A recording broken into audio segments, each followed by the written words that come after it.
Olá, seja muito bem-vindo. Mais Saúde está entrando no ar e nós estamos ao vivo aqui pela ITV Brasil. Em celebração ao dia 15 de junho, neste domingo, Dia Mundial de Combate à Violência contra o Idoso, o Mais Saúde vai tratar sobre este assunto no programa de hoje. O Brasil já tem 21 milhões de idosos. Esse número representa mais de 10% da população brasileira. Mas um outro número, esse muito triste, apresentado pelo Ministério da Saúde, mostra que somente em 2011, cerca de 2 milhões de idosos foram agredidos no Brasil. Olha que triste. Mas esses dados podem ser ainda maiores. Isso porque, assim como crianças e mulheres, os idosos têm medo de denunciar esse crime. Para falar sobre este assunto no programa de hoje, nós estamos recebendo aqui nos estúdios a enfermeira da Secretaria Municipal de Saúde e também presidente do Conselho Municipal do Idoso, Viviane Prates. Você que está aí nos assistindo já sabe, pode participar do Mais Saúde ao vivo com a gente. Basta ligar para cá e fazer a sua pergunta, tirar as suas dúvidas. Hoje sobre a violência contra o idoso, o telefone está aí na sua tela. Pode ligar para cá.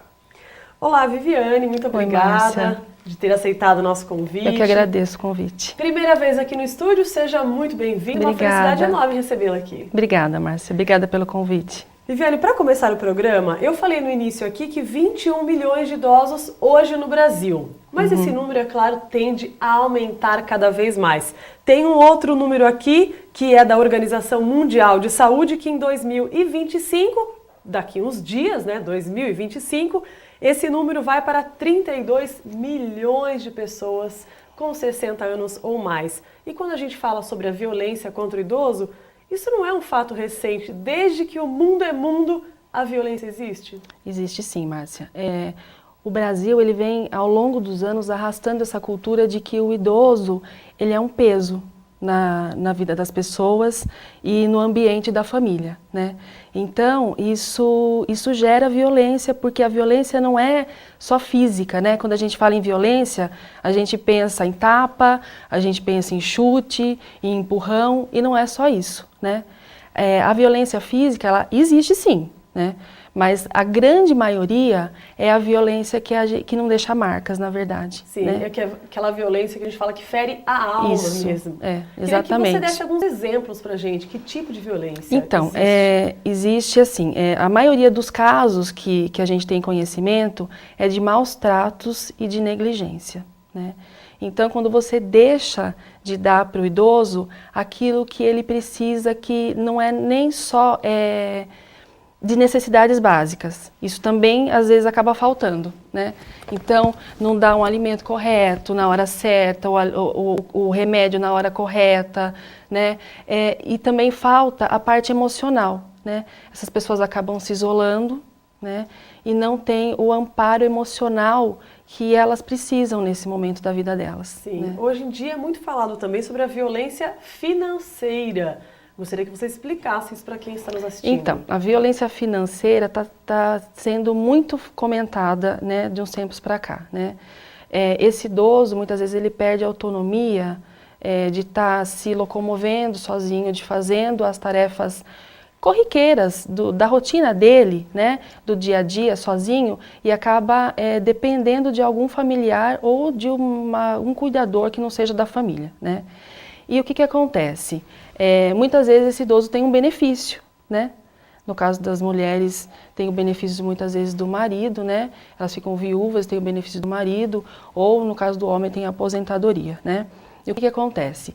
A pessoa que está cuidando desse idoso, né? Cuidando às vezes entre aspas desse idoso, ela se apropria desse bem, desse benefício. Ela né? se acha no direito Exatamente. de fazer isso. E muitas vezes esse benefício, esse dinheiro, não é revertido em cuidado para o idoso. Né? Então a gente tem casos casos horríveis que o próprio filho, a própria pessoa da família pega esse dinheiro para fazer outras coisas. Muitas vezes isso está envolvido com o uso de álcool e drogas, então muitas vezes usa esse dinheiro para comprar droga e dentro da casa falta comida, falta higiene, falta coisas básicas para o ser humano poder viver bem. Sim, e é uma triste realidade isso aqui no Brasil. Existem vários outros países, né, orientais, que eles veem o idoso, a gente estava falando isso até antes de começar aqui o programa, que o idoso é a pessoa mais importante da família, a mais respeitada. E no Brasil é uma questão cultural, como você falou, a gente não tem, né? A maioria não tem essa visão. Não tem essa visão, né? Então, é muito importante, né, o trabalho do conselho e o trabalho de quem trabalha com o idoso, né?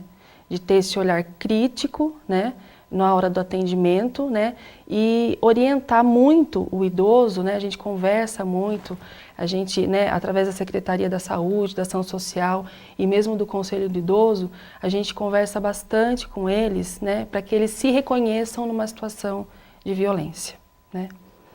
Porque, como eu falei no começo, a gente quando pensa em violência física, né, e essa na estatística não é a que mais acontece. Acontece, né? Mas não é a que mais acontece. Sim, a violência emocional é uma das mais perigosas. A violência psicológica, emocional, a negligência, os maus tratos, né? Não exatamente a violência física. Okay. Então, eles precisam saber, né, quais são os tipos de violência para poder se reconhecer numa situação de violência e saber o que vai fazer com isso. Certo. Bem, nos próximos blocos a gente vai falar sobre o papel do Conselho Municipal do Idoso, também quem são as pessoas, quais são os principais agressores dos idosos. Se você tiver alguma dúvida, ligue para cá e faça a sua pergunta. A gente vai agora para um rápido intervalo e voltamos já.